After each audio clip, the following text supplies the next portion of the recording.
I'm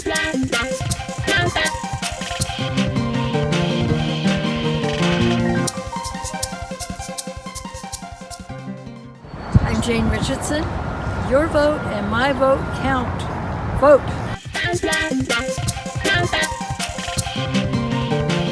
I am Dr. Herbert Miller II, Senior Pastor of Metropolitan Baptist Tabernacle here in the city of Flint. I vote.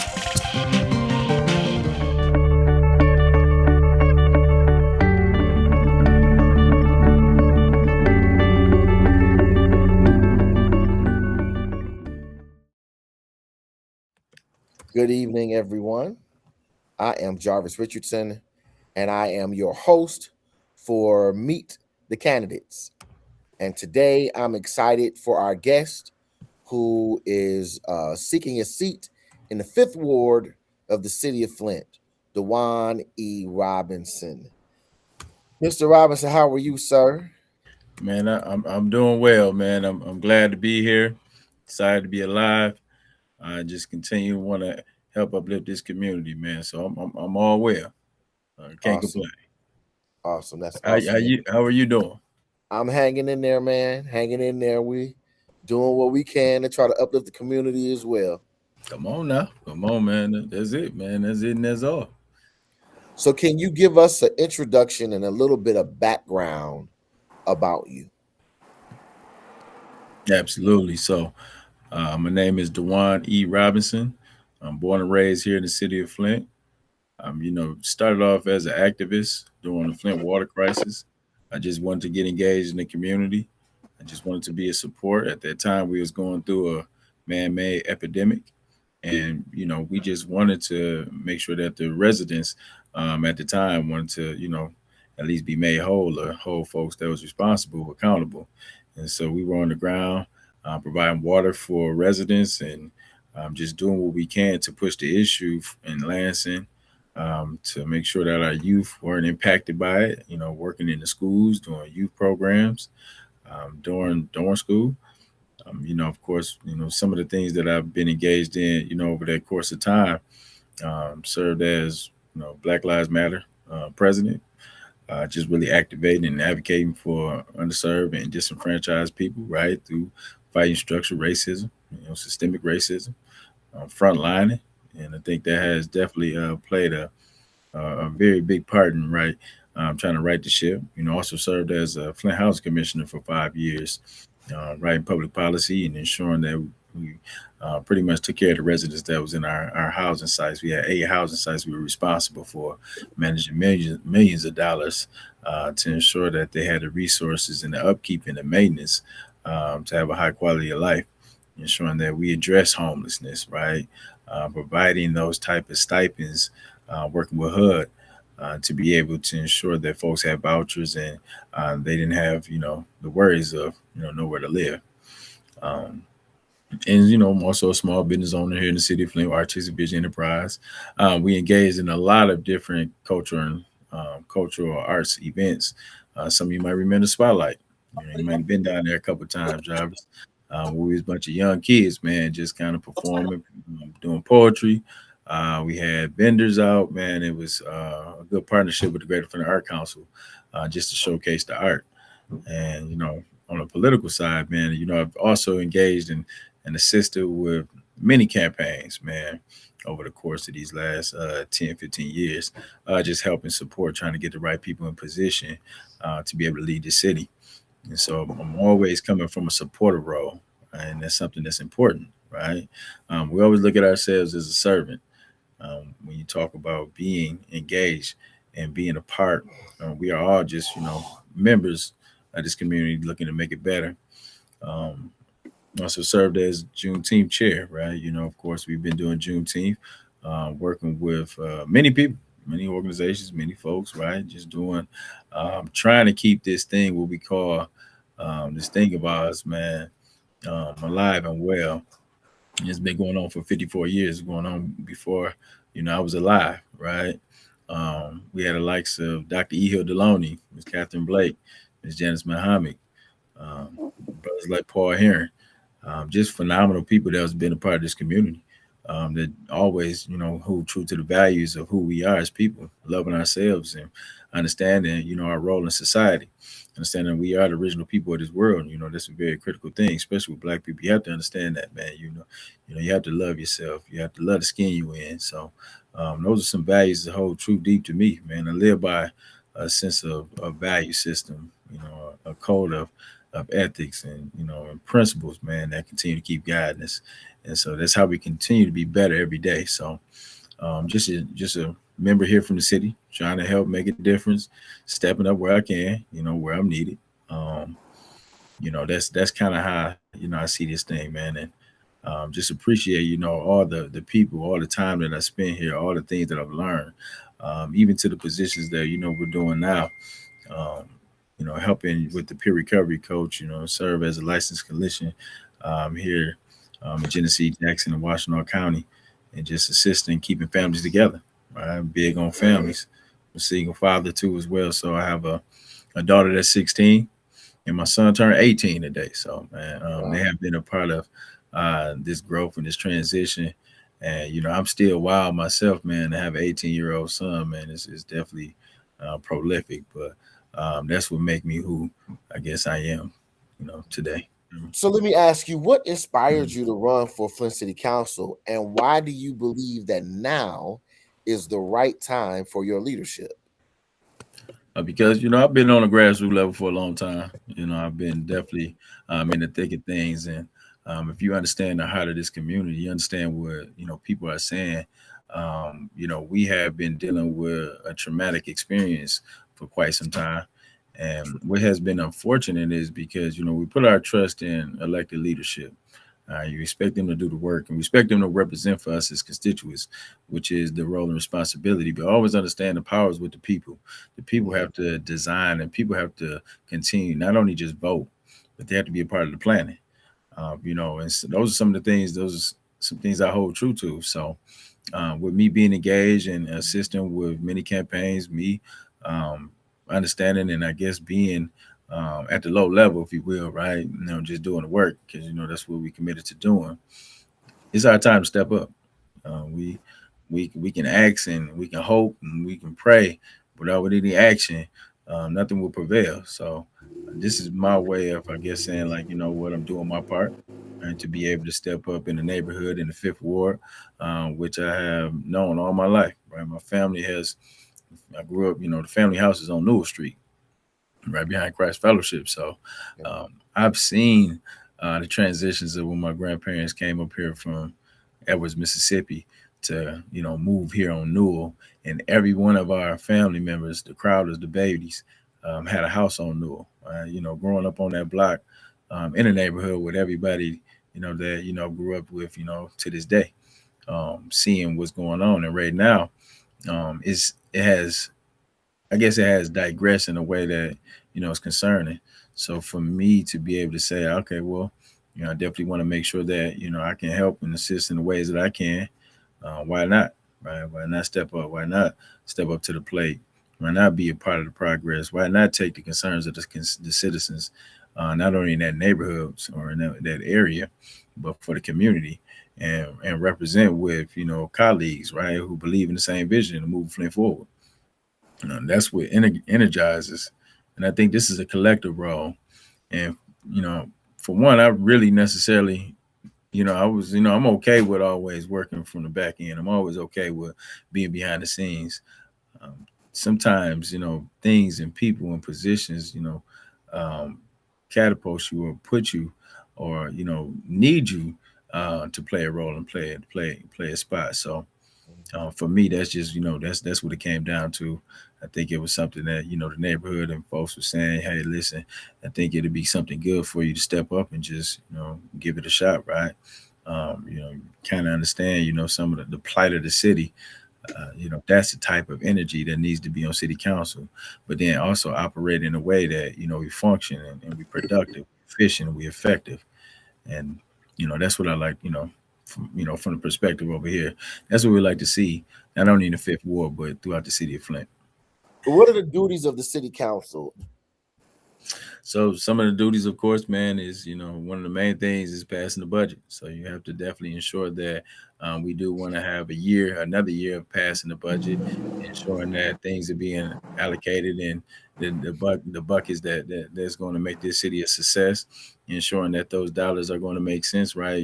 Make sure we eliminate the waste. So the primary goal is for us as city council members to be able to pass the budget, man. That's first and foremost. Of course, we'll be looking at writing legislation. We look at it from a policy standpoint. We are the legislative branch of the city, working in concert with the executive branch, which is the mayor's administration, to be able to work together to ensure that we operate in the finest fashion for the people that we represent. It's oversight.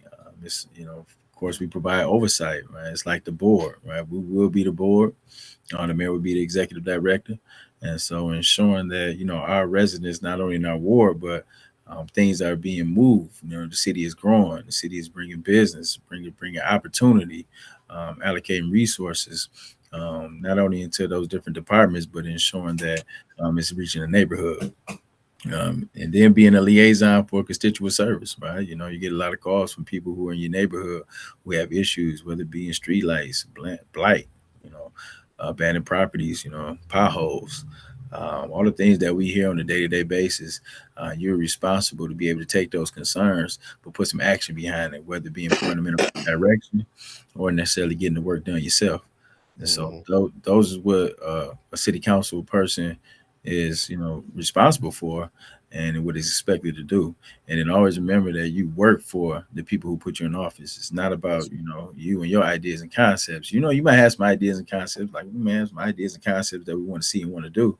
But ultimately is what the people in the area are saying, this is what we need you to do. You're supposed to get it done. So if chosen for this role, how will you ensure that new council members, staff, and appointees understand and follow the charter's requirements from day one? I think it's more or less, man, just having a real shared vision and a real understanding of what our role is, right? But then also having that training. When you come in day one, you want to be, doing your research. You want to become knowledgeable of the city charter.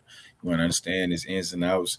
And then I know it's what people may interpret, but I think it's something that we should all look at together and say, like, okay, this is something that, I believe the city charter as a bylaw, as a guiding force, how we operate in this city. And everybody has to buy in, everybody has to be about it, and everybody has to cooperate. And I think one thing that we talk about is decorum on city council. We've been seeing what's been going on for the last 3-4 city council setups. It's been very difficult to see that take place. People just may have personality issues or may not necessarily like a person. And they can have very good ideas, but just because, you may not be on this side or you may not be rocking with that group, some people seek to dismantle any progress. And so what we have to do is be able to ensure that we operate under the city charter. We have to ensure that, it's not about personal feelings, it's not about egos, but what we can do collectively together. And then ensuring that, we get some resource out of this and writing resolutions, enforcing city ordinance, right? Ensuring that the budget and those dollars are being spent appropriately. That's what, makes a city successful. That's what makes it efficient. And that's what, I'm hoping, not even hoping, it's do or die for us. That's what it's mandatory that we come in, we get trained. There's dollars allocated towards training for city council members and to be able to utilize that, do retreats, come together, work as one. Day one, that's how, the setup should be, so that's something that, I definitely would be focusing on from at least, as being one seat.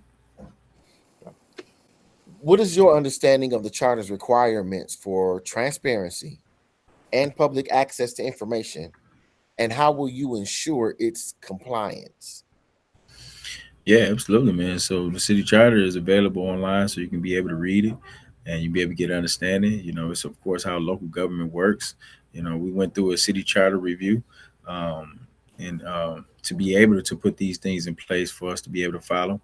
And I always understand, like, sometimes people interpret things differently, but that's what we all agreed on. Now, if there's some things that we need to change, some things we need to amend, then we need to look at that collectively as a group to say this makes sense for us. That's going to be able that we can follow. This can be our guideline in ensuring that the public before there's some amendments, those things should be brought forth to the community first and foremost. So then this is a work effort, with everybody, not just city council members, but also city community members, right? They're all involved, engaged in this and in that practice and that process. And that's something that, folks should be aware of. See, it should be about education. Education is key. See, Absolutely. if you don't understand, something, if you don't understand, how city government work, if you don't understand the city charter, then we should be able to help each other understand, right? And more or less, our community should be leading the effort, and that's one thing that's important for us. We want to be a very, very educated voting base. We want to be a very astute to, local government and functions and how departments are operating. Those things is gives you clarity, right? If you have any questions and concerns, that you can charge a city council person to be able to follow in that order. So that's going to be that's a top priority for myself. So what is Absolutely. let me ask this question. How will you work with city clerk and the ombudsman and the ethics and accountability board to fulfill the charter's checks and balances? Of course, the city clerk is Madame, right? Functioning with all departments down there in the city clerk office. You have to have that relationship. But then also, as a city council person, you are responsible for appointing somebody on the ethics and accountability board. With that being said, once we can get a full body on the ethics and accountability board, then they can appoint a buzzman, right? Which we haven't had. And we haven't had one. There's been some folks who've been intern, but we haven't had to solidify a buzzman for umpteen years. And that's unacceptable. So when folks in the community have a grievance, with city council, mayor, or any government official, they don't have no one to go to, right? The Ethics Accountability Board should be able to be a fully functioning board, to be able to, do the investigation, to work with the ombudsmen, right? To be able to ensure that those grievances are being addressed and that we just not operating lawlessness. And so one of my things is, day one, we'll be looking to be able to appoint a ombudsman. Of course, first we'll be able to look to appoint an ethics and accountability member for the Fifth Ward, and then work alongside with colleagues to ensure that we have a ombudsman, right? So we all have checks and balances. Mhm. That's critical, right? And that's how, we want to be effective. We want to be efficient. We want to operate, with rules, and we want to operate with values, a system that's not lacking. So I want to weave these two questions together because we only got about a minute left. How would you protect and empower vulnerable citizens in the Fifth Ward, and what is your long-term vision? If you could put those two together. My whole thing, man, since day one, man, it's always been about protecting. It's always been about advocating. It's always about working with the underserved. I am an underserved representative. So those things have to be protected, right? It shouldn't be about classism here in the city of Flint. It shouldn't be people feeling like they don't have no opportunity. It should be employment. There shouldn't be homelessness taking place at the rate that it's going here. If you look at, in the Fifth Ward, we have a big issue with homelessness, but we don't have any solutions. Yeah, they can go to the Warming Center. They can go to Carriagetown. They can go to all these facilities for the day, right? And they back out in the streets. But what has to be is a plan of action. And not to say that, Carriagetown, just not to say that those Warming Center doesn't have a plan of action, but it has to be something concrete, right? Because a lot of folks are dealing with mental health. So those are things that, we have to, have some professionalism, professional support services, wraparound services, to be able to help, disenfranchised, ensure that people have employment so they can feed their family, ensure that our neighborhoods feel comfortable and they safe, right? You don't have a bunch of crime riddling in the neighborhoods. Those things play a part in the demise. So if we want to change that, it's up to the people in those areas to change it, right? But you also have to get to them to change the mindset to do that, to make that happen. So those are some long-term visions, right? We do want to have a safe community. We want to have our youth not feeling like they don't have any opportunity, right, for the future. We want our elders to be safe and comfortable in their house, in their apartments, in their neighborhoods, right? We want to ensure that, this city not only is, talked about as a water crisis Prom City, but somebody that, a resurgence, a restorance, right? When we talk about Flint Strong, we got to really be about every bit about that, right? We want to show the world this is an opportunity for us to come out swinging, to be able to show, like, it's some very good talent here, but we can show what we got. We can show the world that, we can be at the top at one point in time when we had GM here and we had opportunities. Everybody was making money, to being plagued by a water crisis, to People City coming down to a city of 79,000 folks, to changing it back up, man, to where we rebuilding. We got our schools strong. We got neighborhoods popping. We got, flowing. We got downtown. We got energy going. People has a pride about being Flint, right? He's happy to say I'm from Flint, right? Because all the great things that's going on. That's the vision that, we all care. And we learn from the past. Right, like we talked about the old guard, we talked about the folks that was in position, that had position, and still in position. But I think these things now is like transitioning to those new days, right? Like yourself, man, and people on the front line has been doing the work, right? That just need opportunity, right, to show what they got, and that's what we see. The future of Flint, right? We are the future of Flint. Taking on hold too, also the teachings of the past, right? Because you have to learn the past and know where you're going. Yeah. So I see us building out for the next 50, 100 years, man. And then the next generation go take it from there. Thank you for your time. Thank you, sir. I greatly appreciate it, man. Thank you for having me. Got radio waves, video vibes, a podcast with wild guests, and cartoons that might make your grandma do a double take. I'm Paul, Next 5 media producer, tech whisperer, and full-time overthinker. If it's strange, bold, thoughtful, or just plain weird, I'm probably making it. Tap, follow, subscribe, whatever your thumbs feel like doing today. Let's have some fun. And hey, if you like your content with a little extra sparkle and a lot more spectacle, interesting and even unexpected video. So click, tap, follow, subscribe, whatever your thumbs feel like doing today. The YouTube channel Spectacle TV. Subscribe, binge, laugh, raise an eyebrow. It's all there waiting for you.